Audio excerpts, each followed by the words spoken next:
Hello students, welcome to Easy Science YouTube channel. Today we'll discuss about reproduction in organisms, which is class 12th biology. So we'll discuss today in our class. So before going to the class, please subscribe to Easy Science YouTube channel and click the bell icon. You will never miss an update from my channel. Right, let's start our class today. Reproduction in organisms. See, living organisms can survive only a certain period of time. So, death is most common in all the living organisms. Right. So, the period of the living organism, the period of a living organism from birth to death is termed as lifespan. So, what is meant by a lifespan? The period of a living organism from its birth to death, we consider it as lifespan. And different organisms have different lifespans. Like for example, some organisms may live for few days and some have a lifespan of more than 1,000 years also. So that is the minimum. Few days is the minimum and 1,000 years is the maximum. So remaining organisms have a lifespan in between this minimum and maximum. So no individual is immortal. That means death is a natural phenomena of a living organism. So here I have given that except unicellular organisms, because in unicellular organisms there is only single cell, and that single cell will divide and give rise to its daughter cells, which can grow as individual organisms. That's why we won't consider this for unicellular organisms. So we consider only this for multicellular organisms where no living organism is immortal. So death is a natural phenomena of a living organisms. Now the question is, if organisms are dying after certain period of their lifespan, then how the continuation of race taking place and how living organisms are surviving on this earth till now, like from past thousands of years to now, how the organisms are able to survive. That means the organisms which are dying, like before going to die, they are producing their offsprings, which will continue the next generation. And this phenomena we called it as reproduction. So, reproduction is a biological phenomena in which, why we are calling this as a biological process, because it will take place only in living organisms. That's why it is termed as a biological process in which organisms are giving rise to their offsprings. The offsprings grow mature and again in turn they produce their offsprings also. So this will continue the race on the earth, and this is called the cycle, which contains birth, growth and death. So every individual living organism life is looks like a cycle in which there are three stages, that is birth, growth and death. Reproduction. What is the use of reproduction means? Reproduction enables continuity of species generation after generation. Like my mother and father, that is one generation. Like after my mother and father, my generation, and I will produce my offspring, so that is the next generation. So reproduction was helping to continuity of the species from one generation to another generation. The lifespan of organisms are not necessarily correlated with their sizes. Lifespan does not correlate with their sizes, because crows and parrots do not have much difference in their sizes, but both of them show variation in their lifespan.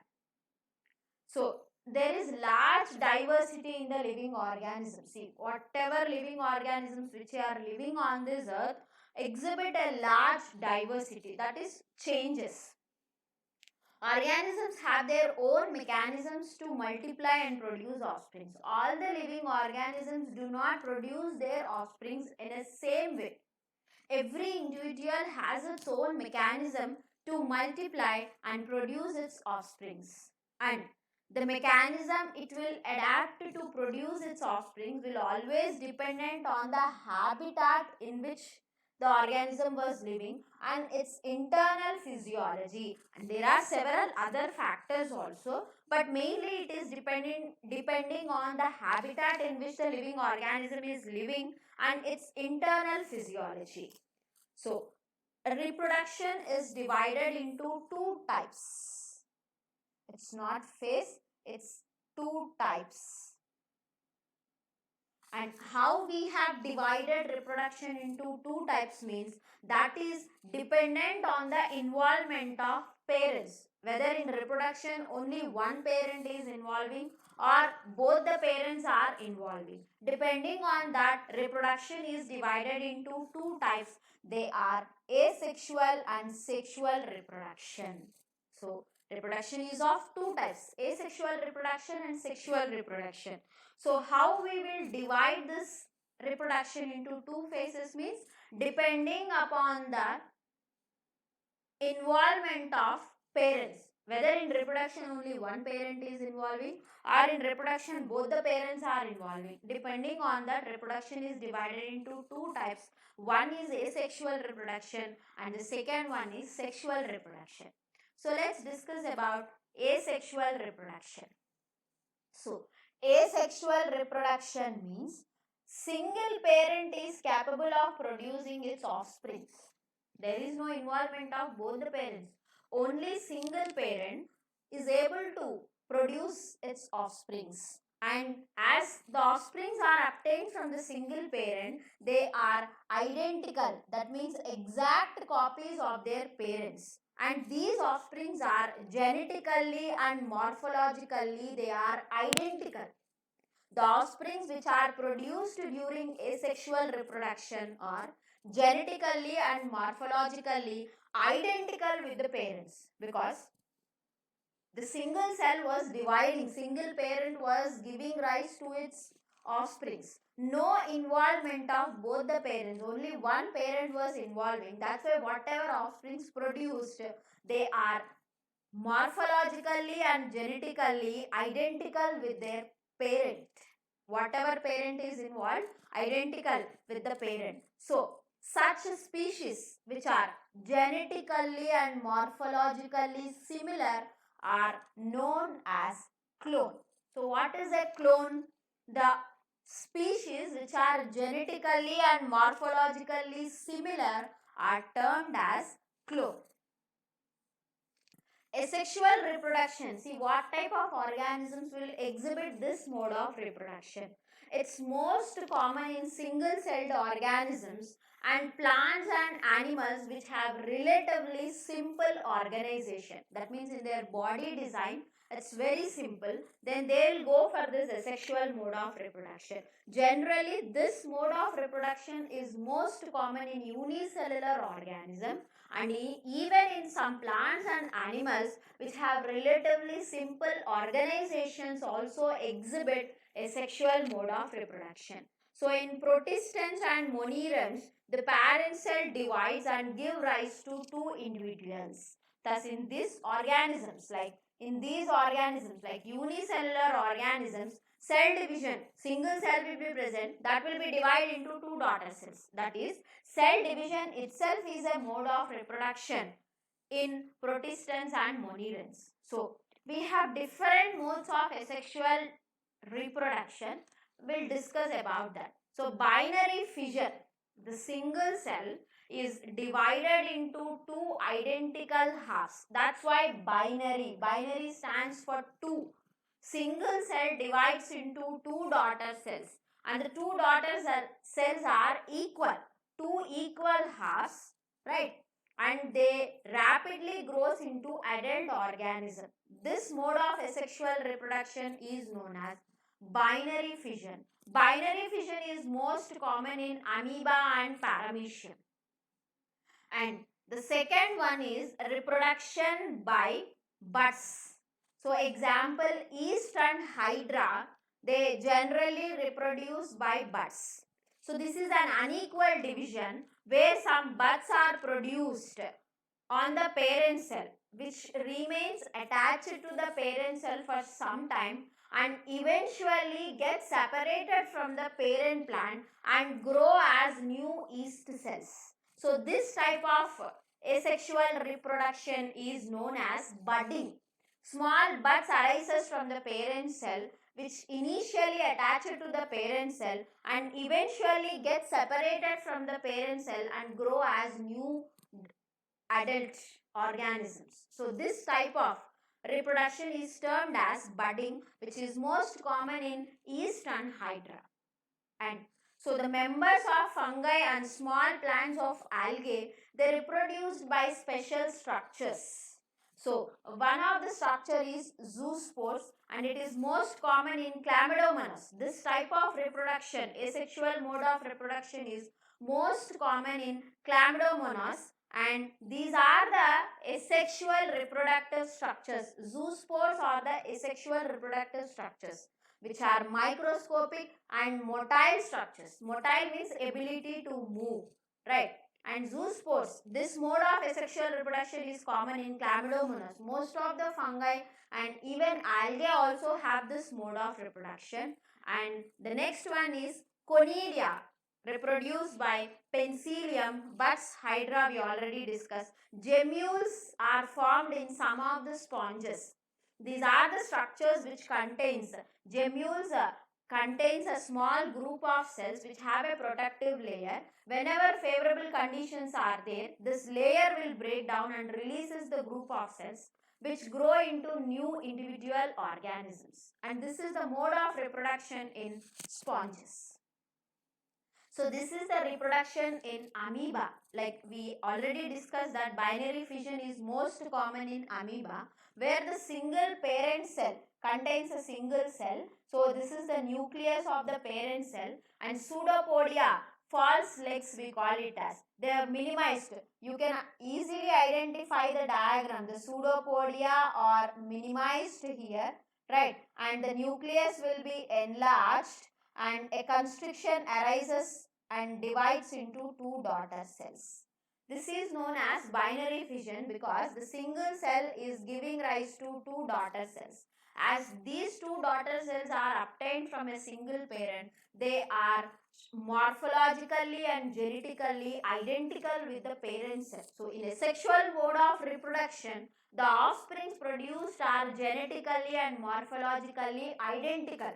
There are no differences between the parent cell and the daughter cell. That's why these offsprings are termed as clone because the species offsprings which are produced during asexual reproduction are genetically and morphologically they are identical. And this is the mode of reproduction in yeast, that is budding. So this is the parent yeast cell which contains the nucleus. So slowly it was forming a bud, right? And nucleus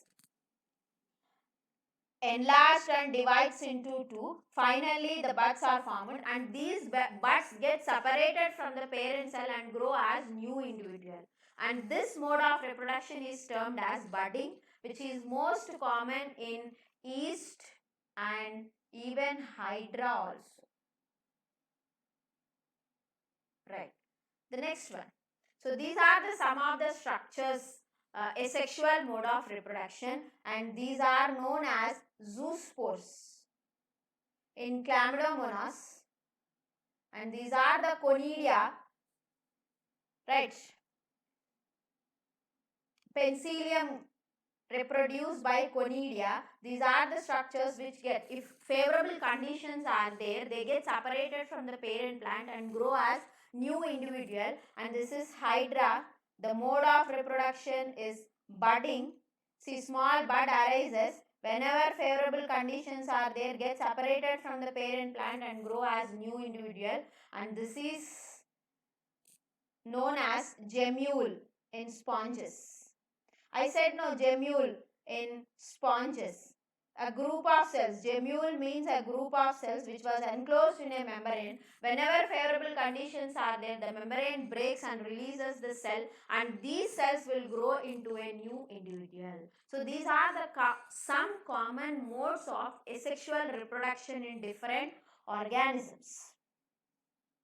So you know that in plants, vegetative reproduction is frequently used, right?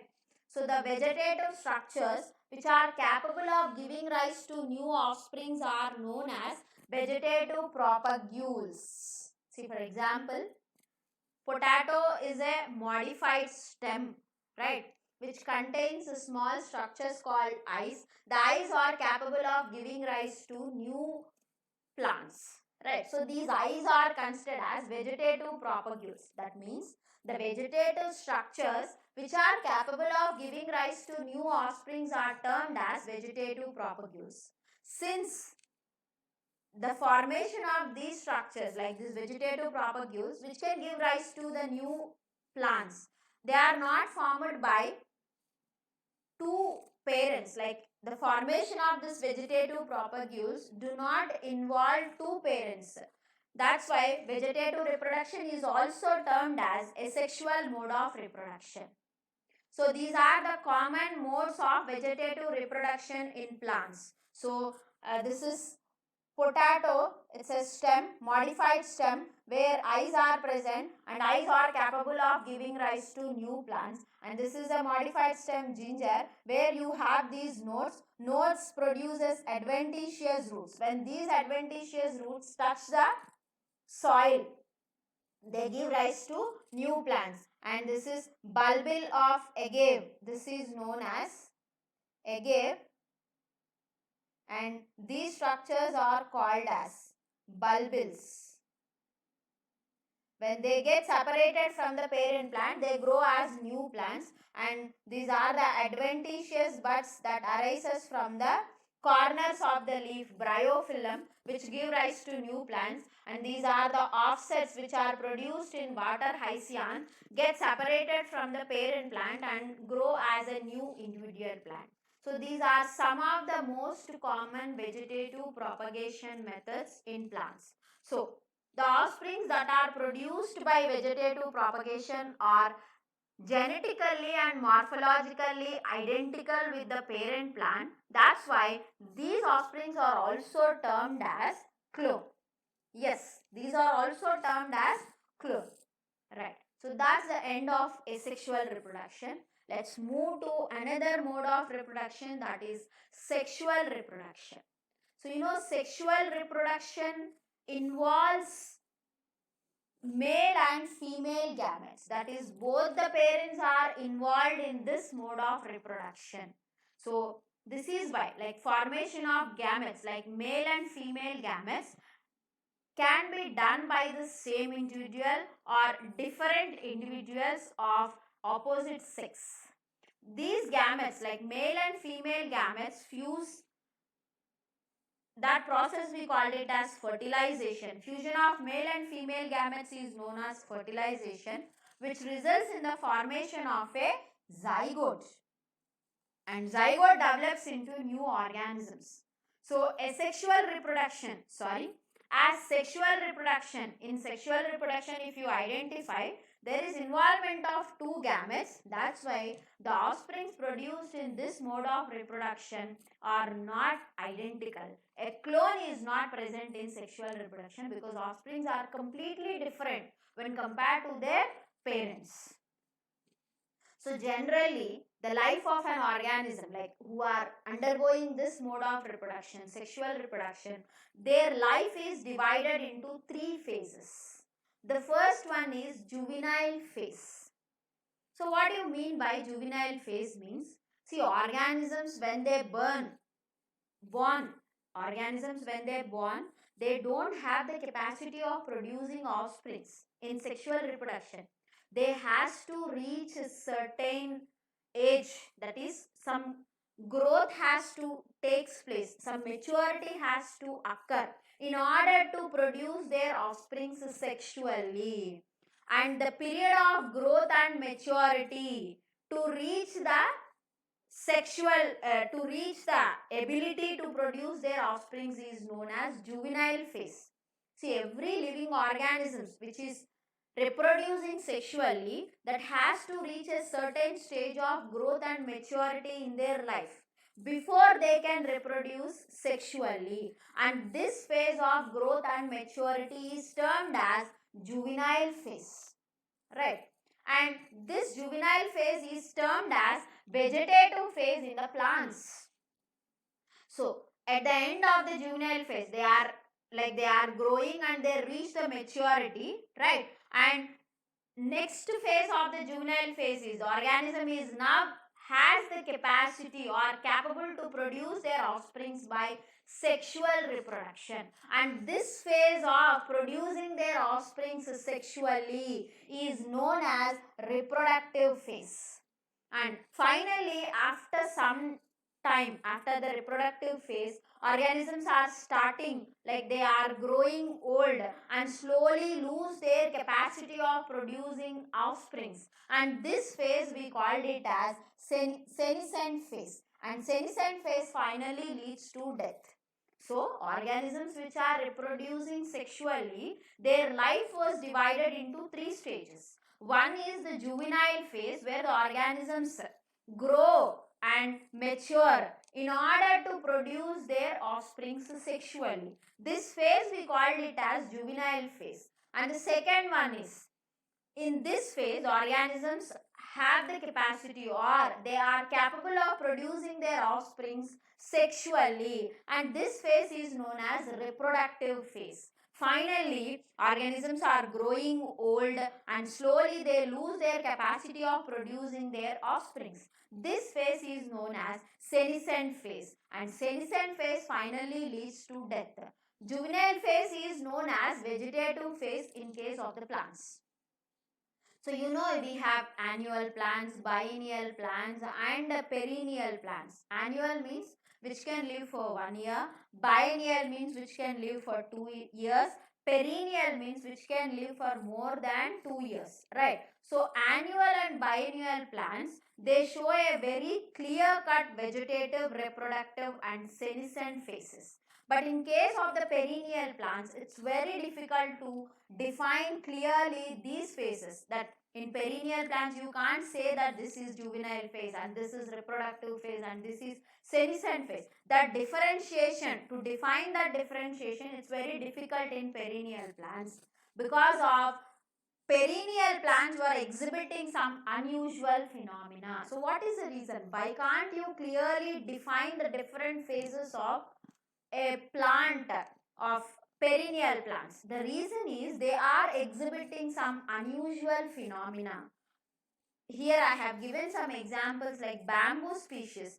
They flower only once in their lifetime. You can't say that this is juvenile phase and this is reproductive phase because they are producing flowers only once in their lifetime. That is after 50 to 100 years of the plant.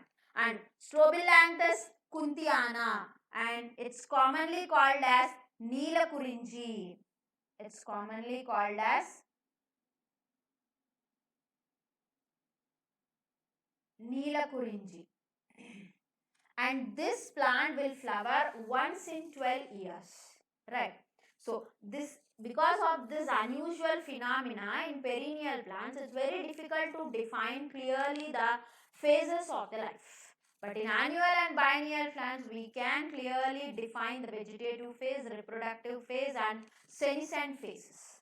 In animals, like that is about the plants, and if you come to the animals, the initial stage we called it as juvenile phase, and before going to the reproductive phase, you know juvenile phase, in juvenile phase organisms will grow and mature, right? But in case of animals, juvenile phase is followed by, after the juvenile phase, there are some physiological and morphological changes occur in the living organisms. Animals, after the juvenile phase, animals are started producing some physiological and morphological changes before they go into reproductive phase. After the changes only they will go to this reproductive phase. and the females of placental mammals. So what do you mean by placental mammals? See, placental mammals means the mammals which produce a tissue. Placenta is a tissue which is formed by the cells of both the mother and the baby. So such mammals we called it as placental mammals. So the females of the placental mammals, they exhibit cyclic changes. What we discussed now, animals juvenile phase, after the juvenile phase they show some physiological and morphological changes before going to the reproductive phase. In case of the females of placental mammals, and these changes like physiological and morphological changes, they were cyclic changes. Cyclic changes occurs in the activities of which structures will show this cyclic changes means ovaries, accessory ducts as well as hormones will show some cyclic changes during the reproductive phase. Throughout the reproductive phase, they will show some cyclic changes. What do you mean by a cyclic change? Which can occur in a interval of time, regularly in a interval of time they are occurring. Such changes we called it as cyclic changes. So these changes occurs in the activities of ovaries, accessory ducts as well as in hormones also. So in non-primates, this cyclic changes has given a name called estrous cycle, and in primates it is called menstrual cycle. Non-primates means what are the examples? Cow, sheep, rat, dog, etc. So primates means these are non-primates, and primates means what will have monkeys, apes, human beings.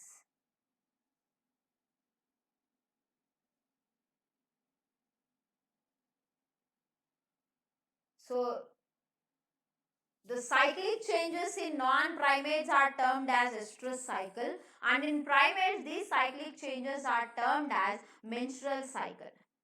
So mammals which exhibit, see, after the juvenile phase, the organisms are capable of producing their offsprings, and this phase is termed as reproductive phase. Mammals which exhibit reproductive cycles only during favorable conditions. Some of the mammals will exhibit the reproductive cycles only during favorable conditions, and such mammals we called it as seasonal breeders. And this is most common in the mammals which are living in natural and wild conditions. For example, if you take the hen is a bird. Birds are seasonal breeders. They won't lay eggs throughout the year. Throughout the reproductive phase, they won't lay eggs. They lay eggs in a certain period of time. So such organisms are known as seasonal breeders. But when they are growing naturally, if they grow naturally, but if you grow the hens in a poultry farm, throughout the year they will lay eggs. So that time they are not called as seasonal breeders. That means the property of laying eggs was utilized commercially, exploiting commercially for human purposes.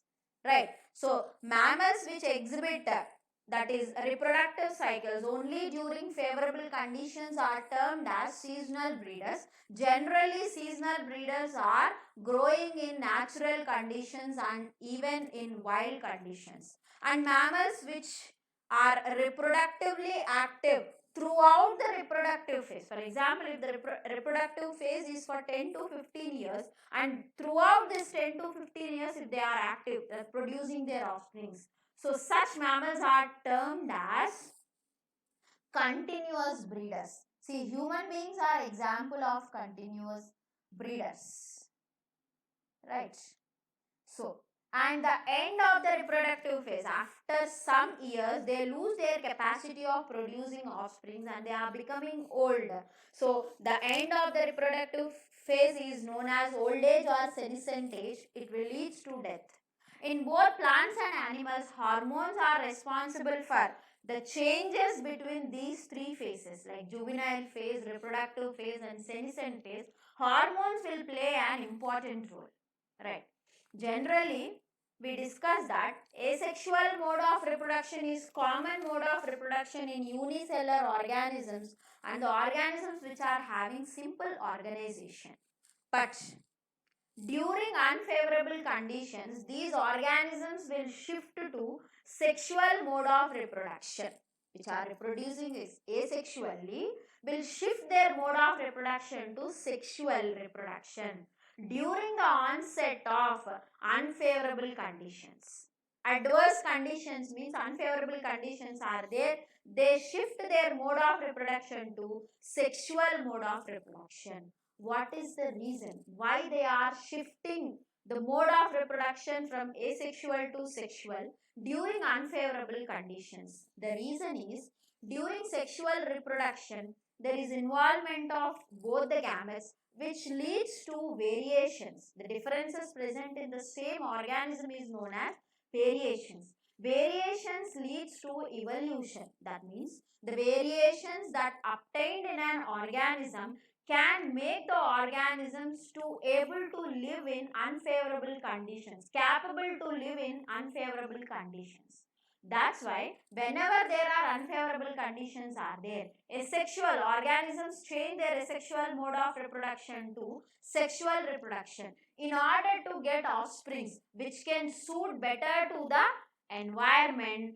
In that way they will continue their race. So variation can help the organisms to fit in the environment and survive. So this is the lesson reproduction in organism we discussed. This is part 1 and we'll continue the next class tomorrow. And before ending the class, please subscribe to Easy Science YouTube channel and click the bell icon. You will never miss an update from my channel, and I'll give you the link of the notes which I explained today in the description box. You can download the notes also.